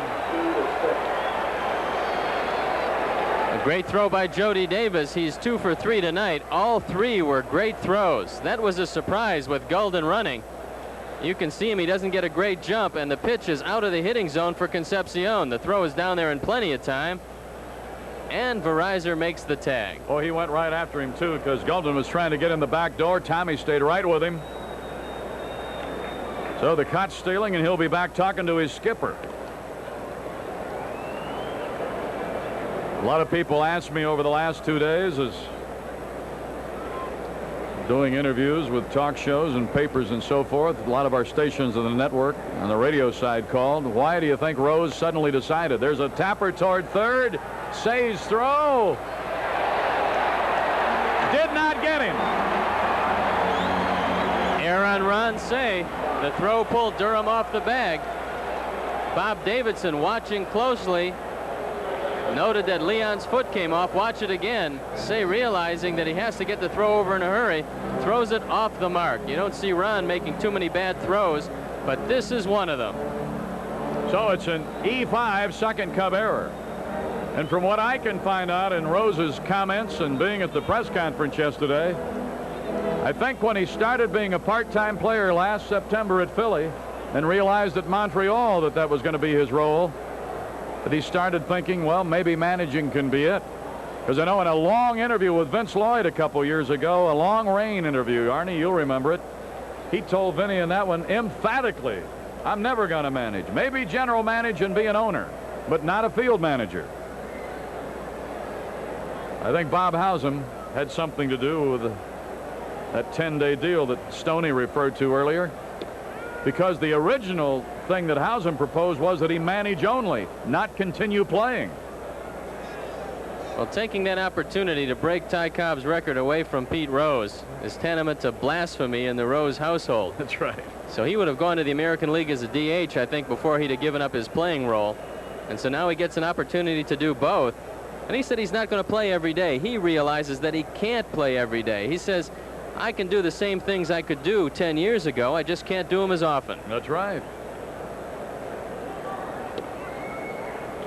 I know Arnie Harris has said that many times. What could he do 10 years ago? He used to be a dribbler with the Globetrotters, don't you remember? Now he caddies for a shortstop pitcher. 1 ball, 1 strike. Driven way down the right side, but it is foul. Thank goodness. Boy, Oster jacked up on one. He's only hit 1 home run this year, but that shows you what kind of stuff Dick Ruthven has tonight. Oster drove that ball way back in the seats in right field, just foul. I came out of a ball game against Milwaukee once when I gave up a long foul ball to Gorman Thomas. Earl Weaver, sitting in the dugout, looked out. He said, "That's it. He came out." I said, "But it wasn't fair." He said, "But the next one might be." Throw to first, but the runner was standing right on the base.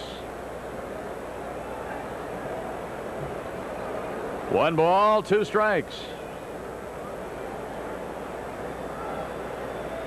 Off-speed breaking ball, foul down the right side. 1-2 to Oster with a walk and a strikeout tonight, and came in with a 15-game hitting streak. Foley, the shortstop, due up next. I think Jim Fry would like to get Dick Ruthven through this inning. Take his chances with a pinch hitter. Ruthven due up 4th next inning. But I hope it doesn't cost him. Ruthven obviously struggling here, and you certainly don't want the Reds to get more than that 1 run. Runner at first with 1 out. High fly ball, left center. It'll be easy for Matthews. And it's 2 away. Concepcion returning to first. That'll bring up Foley, the shortstop, who was called out on strikes in the 1st inning, and in the 4th popped up to 2nd. Russell Dance and Bill Sewells from Anderson, Indiana. You know, another thing that's happened with the resurgence of the Cubs this year, a lot of those borderline fans that kind of sway back and forth between the Cubs and Reds in the Hoosier State find themselves pulling for the Cubs more, and that's why a lot of them are over here to see this series.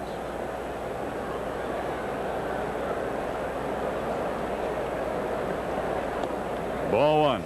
Give you an idea what kind of athlete Tom Foley is. He was a high school quarterback, broke his wrist, taped it up, still played, and completed a couple passes with the other hand. So this man can do a lot of tools, can do a lot of things. Wait till Pete Rose finds out about that. Throw, got him! What a play by Durham! Durham took a throw out of the dirt and made a quick tag. Boy, I hope we've got that again. That was some play. If we don't now, I bet you. There it is. Take a look, Stoney. He caught Davey napping the quick throw, and Durham digs it out and tags him on the shoulder, and that's it for this inning. No runs, 1 hit, 1 error, a caught stealing and a picked off, nobody left. We played 6. Let's see if that gives the Bats some life.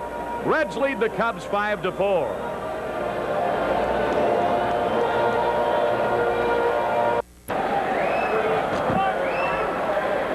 Harry Caray and Steve Stone are going to the top of the 7th, and the Cubs need some run.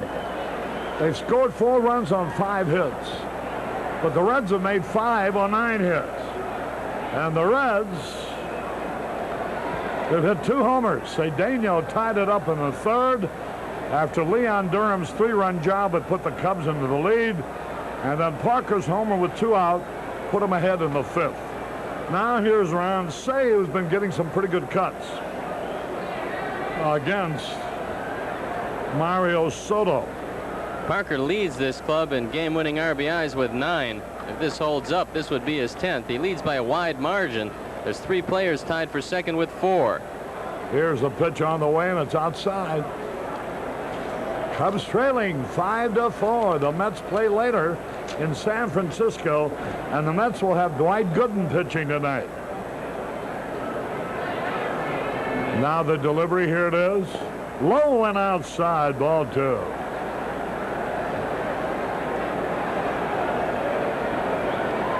Two balls, no strikes. Jody Davis on deck.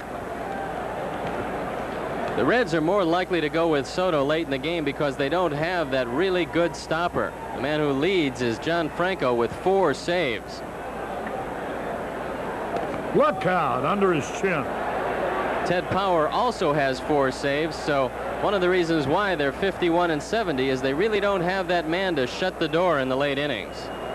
Brian and Jenny Swinehart from Michigan City, Indiana, spending their honeymoon here, watching the Cubs.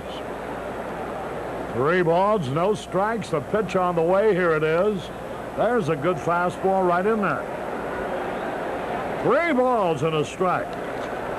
Boy, a base runner would help. A long one would help more. 5-4, Reds. The pitch. Ball 4, he walked him. Ron Cey gets on. Jim Frey would like to go to his bench because he's got George Fraser warming up in the bullpen. So with a man on, unless someone hits into a double play, there will be a pinch hitter for Dick Ruthven. Perhaps even a pinch hitter for Tom Verizor. Verizor due up next. It all depends on what Jody does. And now Brad Gulden is going out there to have a word with Soto as the bullpen does get up. It looks like Ted Power in the bullpen, although we can't really see from here. It is Ted Power.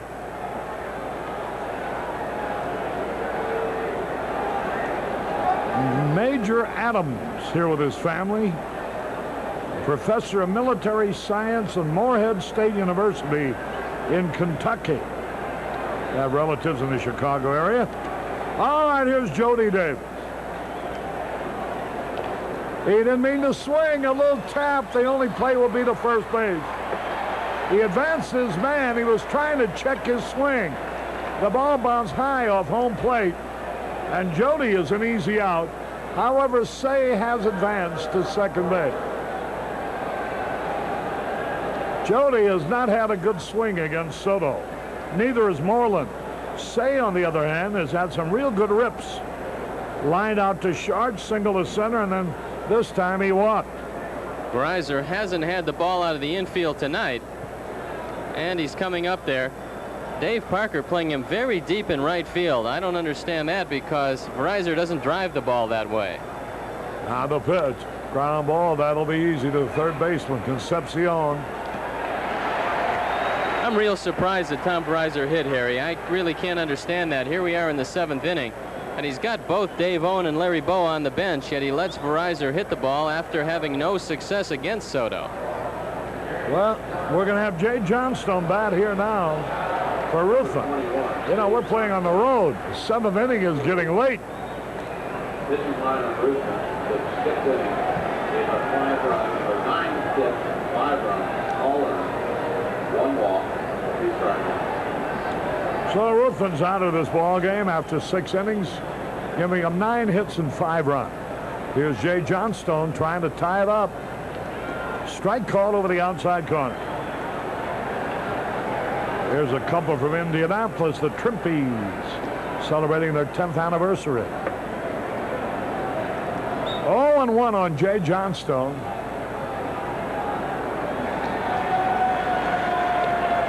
A little bit low and inside, did not swing. Johnstone, a fastball hitter, hitting .309 for the year. Hitting about 300 as a pinch hitter. 1 ball, 1 strike.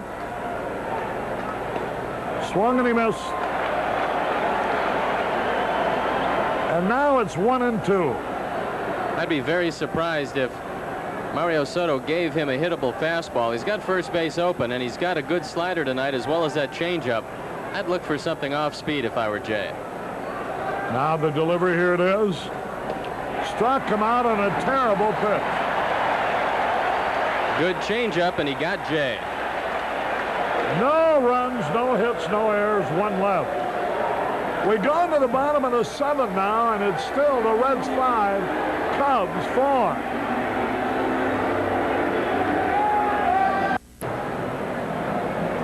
Harry Caray back in Cincinnati. We go into the bottom of the 7th, and George Frazier now is the new pitcher. Frazier is 2-2, having lost both his games on this trip. .414 earned run average, making his 22nd appearance. He's got 2 saves in 37 innings. He's given up 29 hits. Struck out 37, walked 17, and given up 3 home runs. He's got to hold the Reds here for a couple of innings and give the Cubs a chance in their 2 more shots. Here's Foley. He was up there when Concepcion was picked off first base to end the 6th. Tom Foley, the shortstop, is 0 for 2, hitting .231. First pitch to him is a fastball, high and outside. The Cubs will have 2 more chances to start with the top of the batting order in the 8th. Now the delivery, here it is. There's a drive in the right field. And he's on there with a base hit.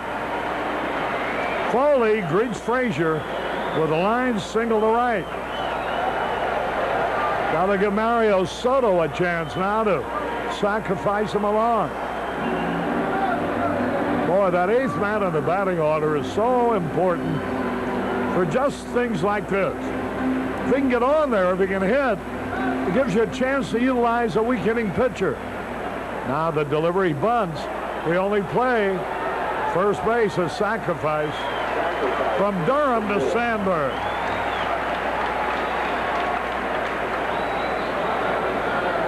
But when your 8th place hitter don't hit, and your 9th place hitter is the pitcher, that's 2 outs in 1 inning.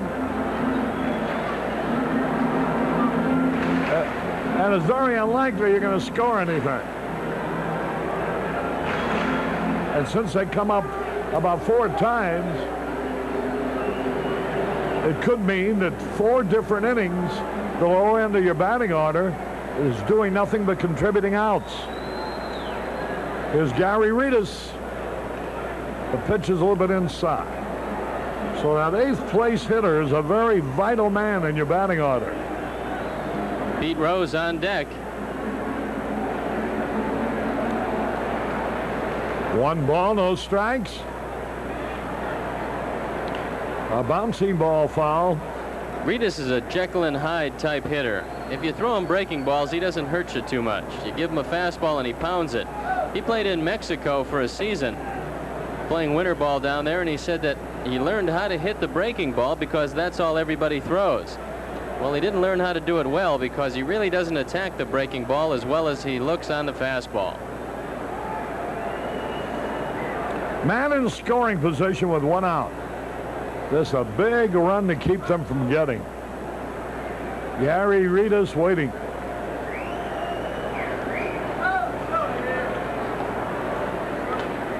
Fastball high and inside. 2 balls and a strike. Pete Rose next.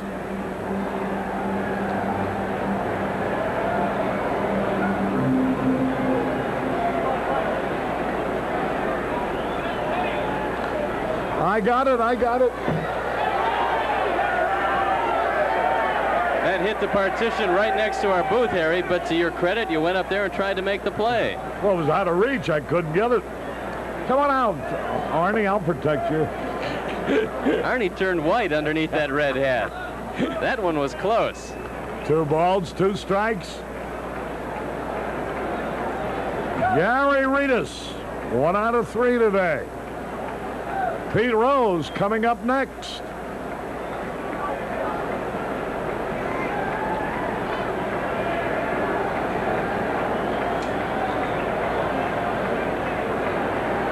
The pitch on the way.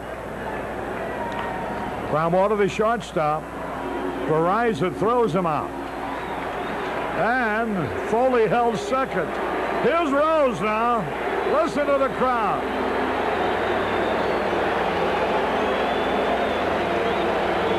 Pete is no fool. He bats himself ahead of Dave Parker, knowing that in situations just like this, he's going to get a pretty good pitch to hit because there's no way in the world that you want to face Parker with 2 men on. So ordinarily, if he were hitting down in the order, you'd probably decide to pitch around Rose and throw to somebody else. But now, Frazier has got to throw him hittable strikes. With Dave Parker on deck, it's his home run that's the difference right now. Here's the pitch. Strike call. A slider. In the 8th, Pittsburgh leads Houston 3-2. Dernier very shallow in center field. He'll have a shot at Foley if Rose singles to center. Matthews shallow in left.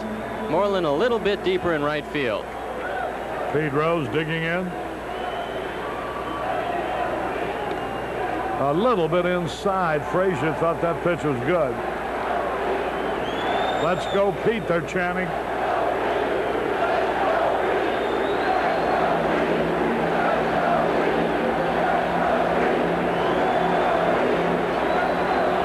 A ball and a strike.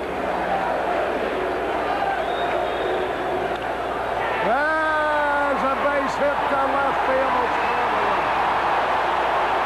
Here's Rose trying for second. Diving in head first. His second RBI.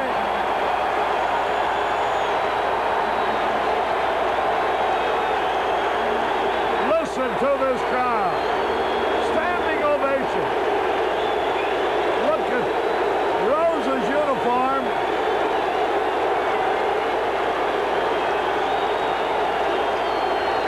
Well, the story here tonight is writing itself, and there's the story as you look at him going for 2 bases. He's got 2 RBIs tonight. Pete Rose, another headfirst slide into second, and the fans here in Cincinnati going crazy. They're going to walk Parker intentionally now to get to Cedeno. Pete Rose now only 127 hits away from Ty Cobb. And he wasn't going to play tonight, Harry. I'd rather see Nick Ossowski playing first base. I don't think he could have done more damage as you take a look at the man of the hour, Pete Rose. He's liable to get those 127 hits before this series is over.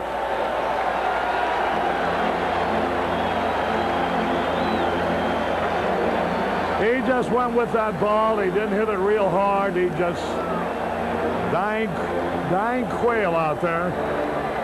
But from the time it left his bat, you knew it was a base hit. Joe Sparks telling Pete Rose that there's 2 outs is like telling Picasso that he can paint. Rose knows what's happening every instant of this ball game. Here's Cedeno in a homer in the third to tie it up. High pop fly. Say should get it. The Cubs are going to trail by 2. Cedeno foul to set. 1 run. A cheer is for Pete Rose.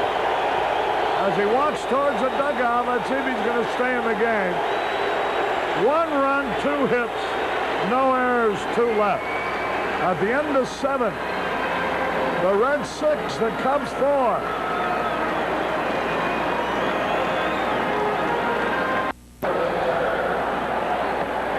Harry Caray back in Cincinnati. A big run just picked up thanks to the clutch hit of Pete Rose.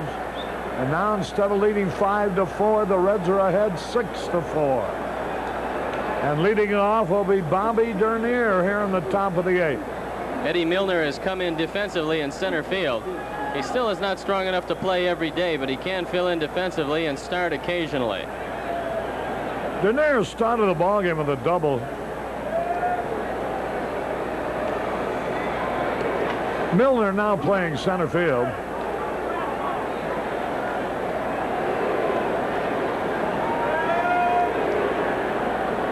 Bobby Dernier leading it off.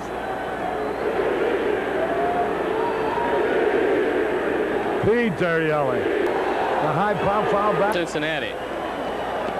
About. Strike 2 called. High, lazy fly ball. Eddie Milner in center field. 1 out.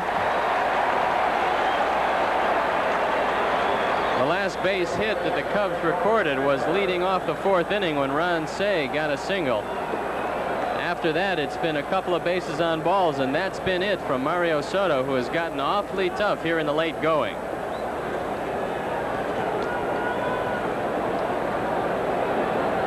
There's Ryne Sandberg.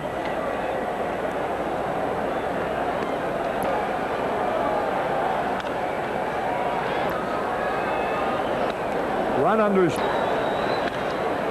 ground ball. Nice play by Oster. In time. 2 up, 2 down. Here's Gary Matthews. He's been on base 3 times in a row with a single that drove in a run and 2 walks. Roaster has been playing a spectacular second base this second half. Here he backhands the ball, knowing he has to get it away in a hurry. He plants the foot quickly, fires to first. If you take 2 steps trying to get the ball off, Sandberg is in there. High pop foul out of play. Too much so far. Strike. Popped it up. Rose coming over. He's got to play to retire this side. 1-2. Strike on the out. Low went in. Ball 3. High fly ball. This game is over. And Pete Rose has scored a victory in his first night as a manager, a playing manager at that. And he provided, as a player, the margin by which the Reds won the game. He drove in their first run. He drove in their last run. Look at that scene on the middle of the diamond.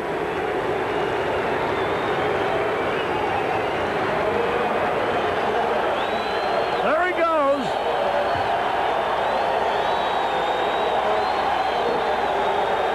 And we'll be back with the totals in just a moment.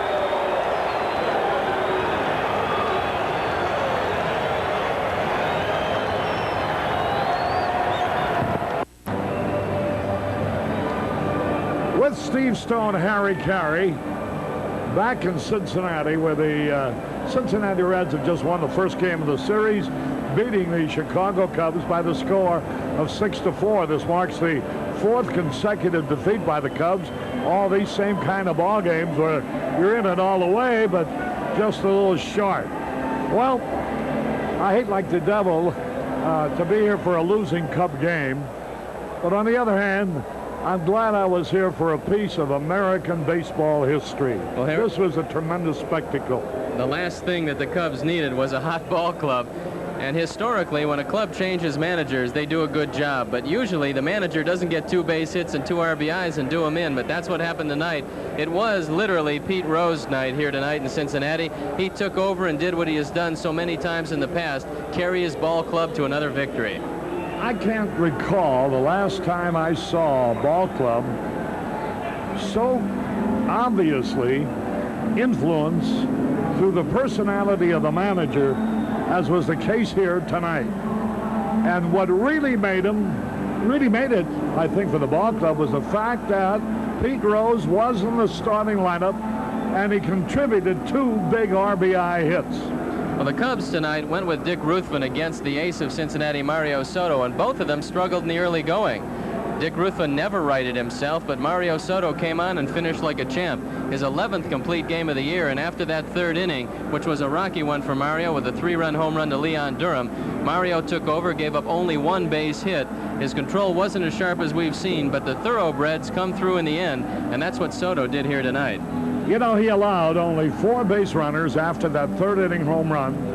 The hit was erased in a double play. One of the 3 walks he permitted to lead off innings, he picked the man off first base. So he was absolutely superb after the home run. And we've seen Rick Sutcliffe do it for the Cubs. There are a lot of pitchers that once they realize, hey, I better go to work, they have a high gear they're able to go into, and boy, from there on, school is out. Well, Sutcliffe has to come back and once again be the stopper. The Cubs knew this would be a tough trip when they left. They're 2-6 thus far, but 3 AstroTurf cities made this a very difficult road trip. And the 10 games they knew would be tough ones. Well, it's turned out that way. They haven't played particularly good baseball, so now it's time to go. They've only got 2 left, and they'd like to come out of it with 2 victories. I don't think I could quarrel about the baseball they played tonight, Steve. They were beaten. They had very few opportunities to score. They were facing a heck of a pitcher. One of the opportunities, Durham hit a 3-run homer, and they had very few chances after that. Well, we already discussed that. They committed 2 errors. That would come under the heading of not playing good baseball. But nobody was ever perfect. No, and they just didn't come through with the big hits. Soto was tough, giving up only 5 hits. but with Pete Rose really instilling a sense of enthusiasm to their ball club, that's something that this team needed, because they were really down. 19 games below 500 going into this one, but I think they're going to be tough the rest of the way. Oh, I agree with you 100%. Tomorrow night before the game, Harry Wendelstedt is going to discuss what special provisions are made for a playing manager, which is something unique, you know. There haven't been too many of them around in recent years. He'll explain everything that Pete Rose is entitled to do and what he's not entitled to do. That'll be before the game tomorrow night. And before the game Sunday, Steve will be talking to Pete. By that time, he will have been a veteran and established own manager of 2 full games. Well, the last player manager in the major leagues was familiar to Chicago fans on both sides of the city. It was Don Kessinger. He didn't have much luck, but don't expect that from Pete Rose. He's going to have a lot of luck, especially if he keeps hitting the ball like he did tonight. Well, I think I thought we were going to talk about playing managers. At the time that Kessinger was a playing manager, his playing days were just about over. He wasn't much of a player. But guys like Frank Robinson and Lou Boudreau, who managed while they were in the heyday of their career as players, especially Boudreau, because without him as a player, he could not have been a winning manager, you know. No, and he had a very good winning percentage, managing a lot of years as a player. He took over when he was 24 years old. The noise you hear behind us is Pete Rose coming onto the field, because he's going to be the star of the game show, and who else but Pete Rose could be the star of this one? All right, we'll see you tomorrow night. Okay, Harry. Here quickly are the totals: 6 runs, 12 hits, no errors for the Cincinnati Reds. Mario Soto's the winner. He now has won 13 and lost 6. His complete game was his 11th, tying him with Andar, who's pitching tonight, and may take the league lead with 12. For the Cubs, 4 runs, 5 hits, 2 errors. The loser was the starter, Dick Ruffin, who now has a record of 3 victories and 8 losses. With Steve Stone, I'm Harry Carey on a hot, humid, and muggy night in Cincinnati, where the Reds match the weather as they beat our Cubs 6